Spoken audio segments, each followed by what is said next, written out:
सुन ले, एक एक चीज का जिम्मेदार मैं खुद हूं। हदीस की सनद पर ज़ौफ का इल्जाम लग सकता है, लेकिन है तो हदीस ही ना, फिर बात कर लेंगे इस पर। तवज्जो, हुजूर शफाअत करें, अल्लाह इसे ही माफ कर देना। इसे अल्लाह कहेगा महबूब तेरी रद्द कब करते हैं जो अब करेंगे, इसको ही माफ करते हैं। तवज्जो, शायद नलदुर्ग वालों पहली बार सुन रहे हो, लेकिन पूरी सुनना, आधी सुनिए मत चले जाना। बोले कि दो शैतान कोई बख्शवा के चला गया। मैंने कहा अपनी कोई बिरादरी नहीं भाई, हम तो अहले बैत वाले हैं, साहबा की ताजीम वाले हैं, हम तो हुजूर वाले हैं। तो लेकिन हुजूर कहेंगे अल्लाह इसे ही बख्श, अल्लाह कहेगा महबूब इसे ही बख्शा, तेरी नहीं काटूंगा, लेकिन मेरी एक शर्त है, इसको कह दो कि ये अब भी आदम को सजदा करे।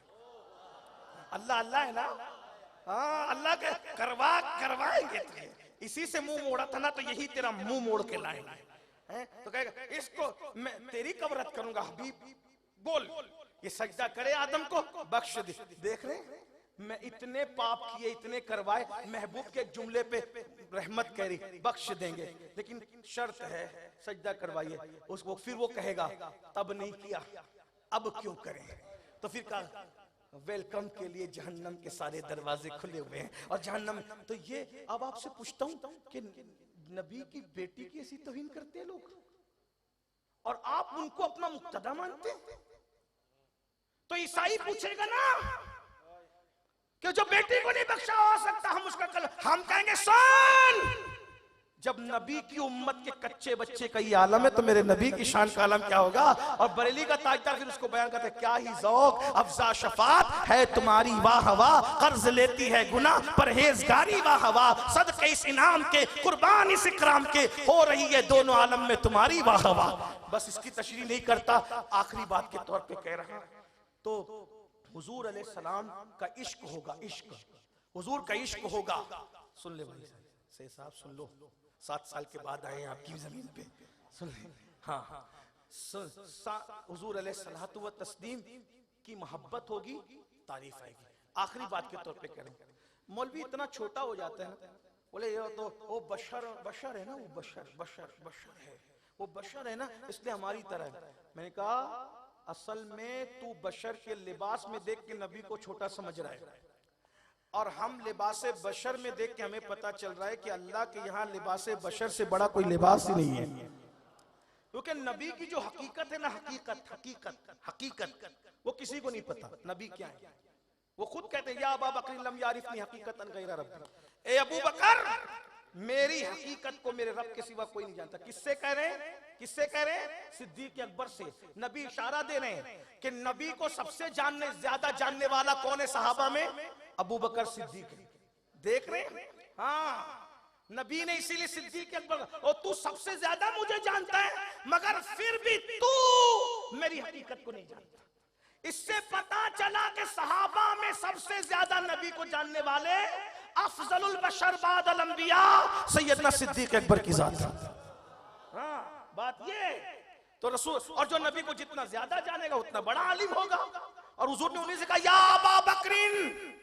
अब यहाँ कोई कह सकता है क्योंकि दाएं बाएं सब रहते हैं ना, बोले यार सिद्दीक अकबर से मोहब्बत में कह दिया ना, क्या इससे ये पता चला कि सिद्दीक अकबर सब सहाबा में अफजल है? मैंने कहा कभी बताता हूँ। नबी ये कह देते कि सिद्दीक मेरी हकीकत को मेरे रब के सिवा कोई नहीं जानता, तो उठ के लोग कहते हैं उमर तो इनसे भी अफजल है ना, उमर जानते हैं। उस्मान इनसे भी अफजल है ना, उस्मान जानते हैं। बात समझ में आती है? तो नबी ने जो सबसे अफजल था, जो सबसे ज्यादा जानने वाला था, उसको ही कह दिया।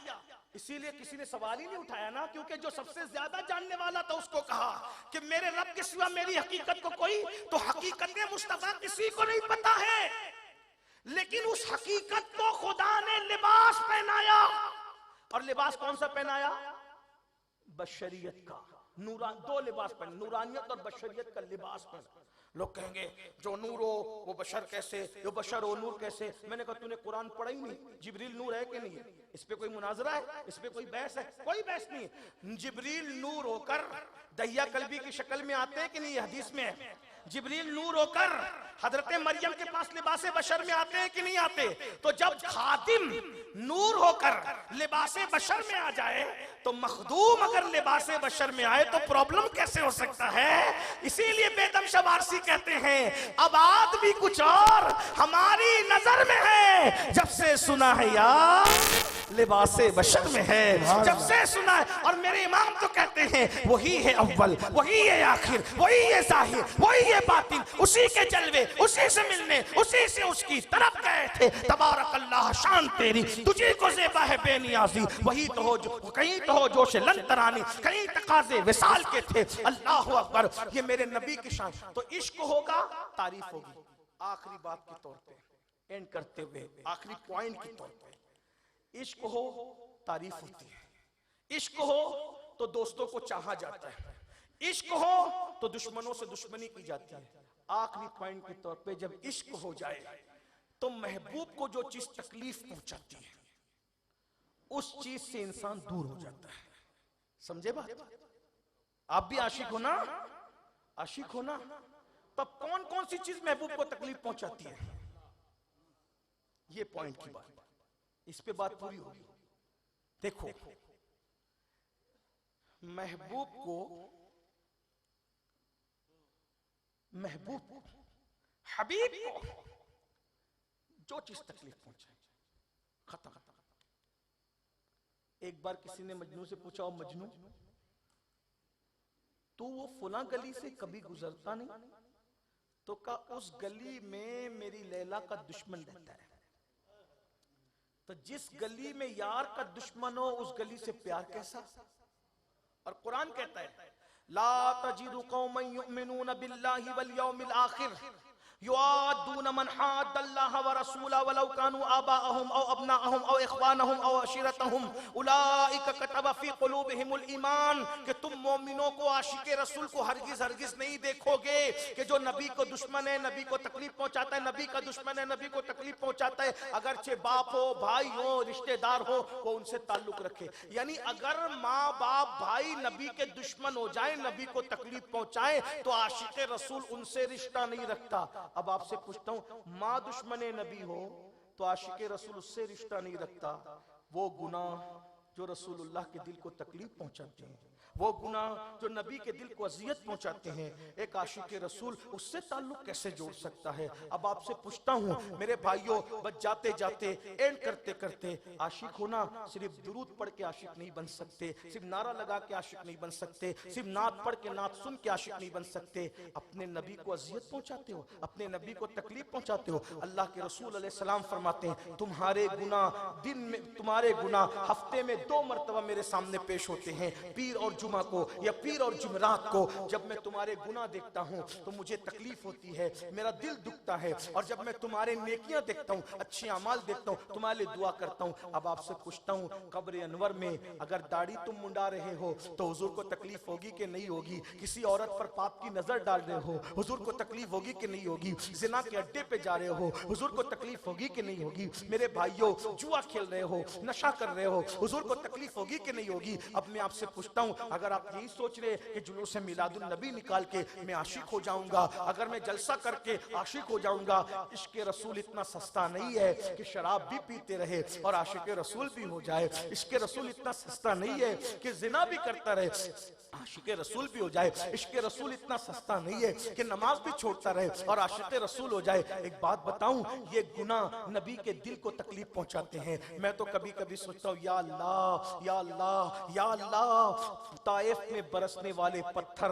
नबी के जिस्म को जख्मी कर रहे थे, इस उम्मत के गुनाह नबी के दिल को जख्मी कर रहे हैं। बताओ इश्क वालों, तुम्हें मंजूर है? अल्लाह अकबर, वो गुनाह वो गुनाह वो गुनाह जो हुजूर को अजियत पहुंचा रहे। जरा गौर करें, लोग अपने बाप के, अगर बाप वसीयत कर जाए, बाप कहे बेटा मेरे बाद फुला की बेटी से शादी कर लेना, मेरे बाद भाई भाई समधी समधी हो जाना, मेरे बाद भाई बहन समधी समधी हो जाना। लोग क्या कहते हैं, यार बाप ने दुनिया से जाते जाते आखिरी जुमले कहते, नफा हो नुकसान हो बाप की वसीयत पे अमल कर लो। मैं पूछता हूं, तुम्हें बाप की वसीयत का इतना ख्याल है? रसूलुल्लाह की वसीयत का ख्याल नहीं है? रसूलुल्लाह जब दुनिया से जाने लगे तो हुजूर की जबान पे 3 जुमले थे। एक जुमला ये था, मेरे बाद नमाजों की पाबंदी करना, नमाज का ख्याल करना, और फरमाया था अपनी बीवियों का ख्याल करना, औरतें कमजोर होती है उनके साथ अच्छा सलूक करना। हाय रे मुसलमान, न तू बीवियों का ख्याल कर रहा है, न तू नमाज का ख्याल कर रहा है, बल्कि कुछ लोग ऐसे निकल के पता नहीं कहते हैं अरे मौलाना नमाज वो पढ़े यार जिसको महशर का खौफ हो, हम नमाज क्यों पढ़े, हमारे पीर तो गौसे आजम है, गरीब नवाज है, बंदा नवाज है और मखदूम सिमना है। मैं कहता हूँ सुन लो, अच्छी तरह सुन लो, गौस पाक हो, गरीब नवाज हो, मखदूम सिमना हो, बंदा नवाज हो, ये सब नबी के गुलाम है, गुलाम जिससे नबी बेजार है, इससे ये लोग कभी राजी नहीं हो सकते। अल्लाह के रसूल सल्लल्लाहु अलैहि वसल्लम ने इरशाद फरमाया कि जो जानबूझ के नमाज छोड़ दे, मैं मोहम्मद उससे बेजार हूं, बेजार, कयामत के दिन उसका उससे मेरा कोई वादा नहीं है। अल्लाह अकबर, जरा गौर करो, 10 मिनट का टाइम लगता है एक वक्त की नमाज के लिए, क्यों नमाज छोड़ते हो? आका की आंखों की ठंडक है नमाज। मेरे भाइयों, आजकल नौजवानों को नशे में उलझाया जा रहा है, ड्रग का नशा, हेरोइन का नशा, इसी तरीके से गोलियों का नशा, इंजेक्शन का नशा। बात जानते हो ये नशा क्यों है? लोगों को तुम्हारे टैलेंट से खतरा है, दुनिया जानती है मुसलमान अगर पढ़ने पे आ गया कोई इसका मुकाबला न, मुसलमान सियासत करने आ गया कोई इसका मुकाबला न कर सकेगा, मुसलमान अगर जो है तिजारत करने पे आ गया कोई इसका मुकाबला न कर सकेगा। इसलिए मेरे भाइयों, तुम्हारे बच्चों को, नौजवानों को नशे में मुब्तला किया जा रहा है, हमें कोशिश करना है। मेरे भाई, मैं तुमसे पूछता हूँ, दो नशे एक साथ नहीं हो सकते, ये तुम ही कहते हो, ये तुम्हारी अपनी तहकीक है ना कि दो नशे एक साथ नहीं हो सकते। फिर मैं पूछता हूँ, जब तुम इश्क़े रसूल का नशा करते हो तो तुम्हें शराब का नशा कैसे होता है, तुम्हें जुए का नशा कैसे होता है, तुम्हें घमंड का नशा कैसे होता है, तुम्हें दौलत का नशा कैसे होता है? सुन लो, अल्लाह के सच्चे रसूल सादिक व मस्दूक मुस्तफा जान रहमत सल्लल्लाहु अलैहि वसल्लम इरशाद फरमाते हैं, अल्लाहु अकबर, जिसने जिंदगी में एक बार भी नशा किया है, जब वो मरेगा तो कयामत के दिन अपनी कब्र से उठेगा, या तो सूअर की शक्ल में उठेगा, या तो खिंजीर की शक्ल में उठेगा, या तो बंदर की शक्ल में उठेगा, सूअर या बंदर की शक्ल में उठेगा। मैं पूछना चाहता हूं मेरी कौम के जवानों, मैं पूछना चाहता हूं, मुझे बताइए, अल्लाह अकबर, चेहरे पे फुंसी आ जाए तो दोस्तों की महफिल में नहीं जाते, सूअर की शक्ल लेकर अल्लाह की बारगाह में कैसे जाओगे, बंदर की शक्ल लेकर अल्लाह की बारगाह में कैसे जाओगे? और एक बात तो खुद भी सोचो ना, जो नशा करता है वो बीवी और माँ का फर्क भूल जाता है, जो नशा करता है वो बेटी और बीवी का फर्क भूल जाता है। जो बीवी के साथ तन्हाइयों में किया जाता है, अगर वो बेटी के साथ कर गुजरोगे तो क्या होगा, और जो बीवी के साथ किया जाता है वो माँ के साथ कर गुजरोगे तो क्या होगा? लेकिन उससे पछताने से क्या होगा? बेशुमार घर ऐसे हैं जो नशे की वजह से उजड़ चुके हैं। खुदा के लिए नशे से दूर रहिए। अल्लाह के रसूल ने फरमाया, कुल्लु मुस्किरिन हराम, हर नशावर चीज हराम है। मेरे भाइयों, इसके रसूल का दावा है नशे की। तो कुछ लोग कहते हैं मौलाना नशा नहीं छूट सकता। मैंने कहा मेरे अजीज, छोड़ने की कोशिश कर। जब माँ का दूध छूट सकता है तो नशे के कड़वे घूंट क्यों नहीं छूट सकते? क्या माँ के दूध से लजीज भी कोई चीज है? अल्लाह अकबर, तुम छोड़ने की कोशिश करो, तुम तहैया कर लो, तुम सब कर सकते हो। और अगर सुन लो, अच्छी तरह से सुन लो, तुम नशा करते रहे तो रसूलुल्लाह फरमाते हैं, अम्मी आयशा सिद्दीका राविया है, कहती है हुजूर ने फरमाया, जो नशा करे बीमार पड़ जाए उसको देखने मत जाओ, भूखा है उसे खाना मत खिलाओ, मर जाए फरमाया उसका जनाजा मत। फिर मुहद्दिसीन ने शरह करते हुए कहा, अगर वो नशे को हलाल समझ के कर न पढ़ो, बल्कि यहां फरमाया, अगर नशा करने वाला तुम्हारी महफिल में आए उसको इज्जत की जगह पे मत बिठाओ। आका फरमाते हैं, नशा करने वाले को अगर तुम अपनी महफिल में इज्जत की जगह दोगे तो अल्लाह कयामत के दिन तुम्हें अंधा उठाएगा, अंधा। नशा करने वाले की इज्जत मत करो, ये फरमाया। अल्लाह अकबर। इसलिए नशे से निकलो। आज जुआ आम किया जा रहा है। जुआ क्या